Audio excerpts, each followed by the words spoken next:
Hey guys, it's Jeremy at Online Broadcast Blueprint. I just wanted to get together on this Friday, the 31st of July, and talk about the future of online radio. And this is just me speculating. But for those of us who've paid attention, about 10 years ago, podcasts were just kind of starting. I mean, there's some podcasts been around for 20 years, right? But in terms of podcasts just becoming mainstream, really about 8 to 10 years ago is really when they started to take off. And you look at the media landscape over the last 20 years, network TV, uh, terrestrial radio, especially Hollywood studios, okay, they have all taken a massive hit. And the reason is pretty simple. Two things, well, related to they're tied in together: the internet and streaming. Okay, the internet and streaming has changed the way that consumers consume entertainment, whether that's video, whether that's television, whether it's radio. Podcasting has, since it started, has just exploded, right? Everyone and their brother has a podcast. That's good and bad, right?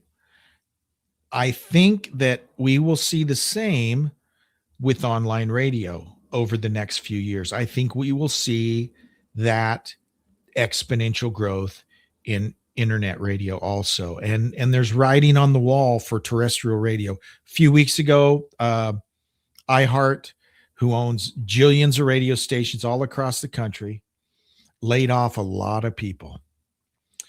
And I've kind of shared this story. I started working in radio in 1986. And in 1986, a kid who just graduated from high school, or maybe even a kid in high school, could get a job working at a radio station. I worked in this studio out in the middle of a wheat field at the edge of town. Transmitter was right there on site. In fact, the transmitter was about 12 feet away on the other side of a pane of a window, 100,000 watt FM transmitter right there. You could take the plate voltage readings and the plate current readings. You had to log it on your transmitter log. You could literally do it almost from sitting in your seat at the control room. Actually, I had to move around to the other side of the desk and could see it right through the glass, right? Right, your transmitter readings in there. Those days are gone. Okay. Sad but true. But those opportunities for kids to get a job working in radio or being a board op at a radio station, they aren't there anymore because of iHearts, the big conglomerates that have kind of bought up all these small stations and automate everything. They've got jocks in Chicago or New York that you hear all over the country at all these stations. You've heard this story before.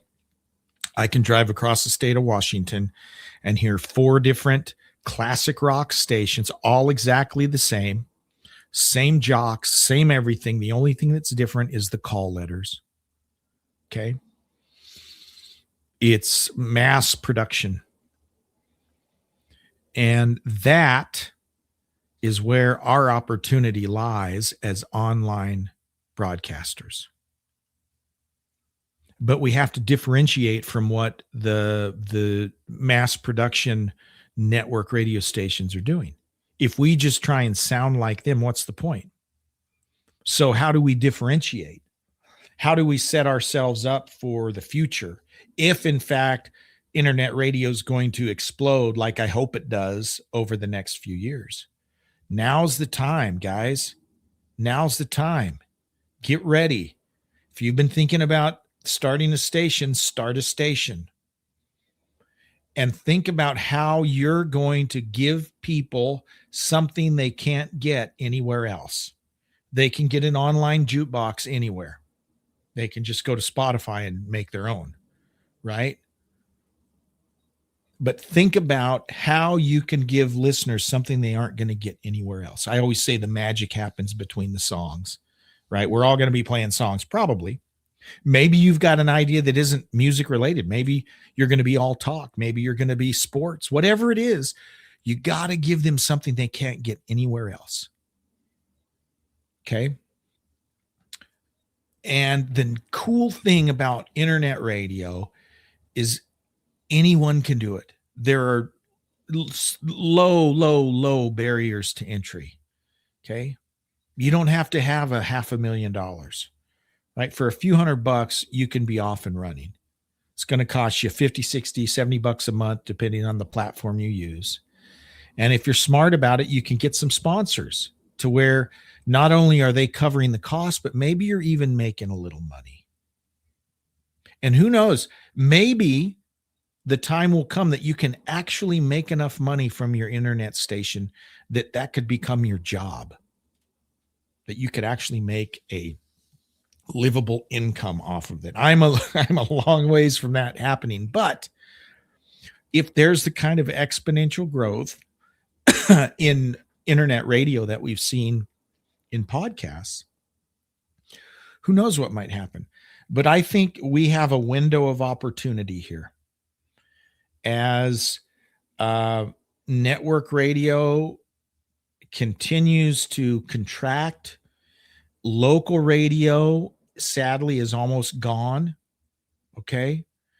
Little stations that you could hear in little towns, they're not there. If the station is actually still there, they're just playing syndicated stuff. There's probably not even a live body at those studios, right? It's all just syndicated. They're playing the networks. And